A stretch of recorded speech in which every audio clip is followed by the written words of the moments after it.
And the first country that banned the satanic verses was which country? India. Shri Rajiv Gandhi, at that time was the Prime Minister. He banned that book, Satanic Verses, in India. The first country to ban it. And I appreciate him. But unknowingly, he did not know that in that same Satanic Verses, besides speaking bad about Prophet of Islam and Allah subhanahu wa ta'ala, he even spoke bad about Sita and Ram, Shri Ram, which people, when they read the book, they may not realize, they just superficially read it. And imagine, I'm asking the question to the British government. A few years back, there was an American author, writer, who uses a four-letter word for Margaret Thatcher's policies. Margaret Thatcher's policy. Four-letter word, father, uncle, cousin, king. And they banned him from coming to UK. Why? He uses the four-letter word. This Salman Rushdie,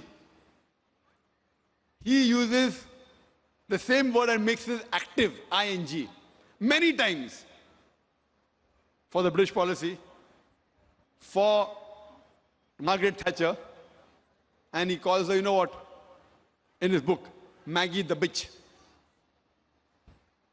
Now fine, if you say, maybe the Britishers are bold, they wouldn't mind. But imagine if you meet the son of Margaret Thatcher and tell him that Salman Rushdie called you a son of a bitch. What will he do? He will hammer you. So everyone is sensitive depending upon what the sensitivity is. Imagine the same British government which banned another American author for using a four-letter word, allows Salman Rushdie. Why? The reason is why?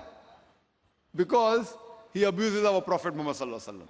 So because he abuses the Prophet Muhammad Sallallahu Alaihi Wasallam, they can digest the same four-letter word for Margaret Thatcher because he abused the Prophet of Islam. So this is how the policies keep on changing. So what we realize that in Islam, there is freedom of expression, the freedom of speech, but it should not go beyond the limit. It should not hurt anyone. And it should be with proof. If it hurts anyone and if it's logical and proof, it's different. But you cannot malign anyone.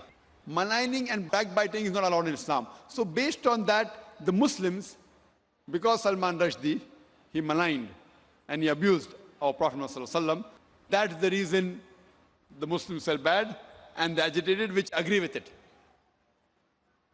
And if we analyze, in most of the religions, the punishment for blasphemy is high. Whether you read the Bible, whether you read the Hindu scriptures, whether you read the Quran, and this we consider as blasphemy. That's the reason the Muslims were angry and we were sensitive, because he spoke against to something which we love much more than our life. Hope that answers the question.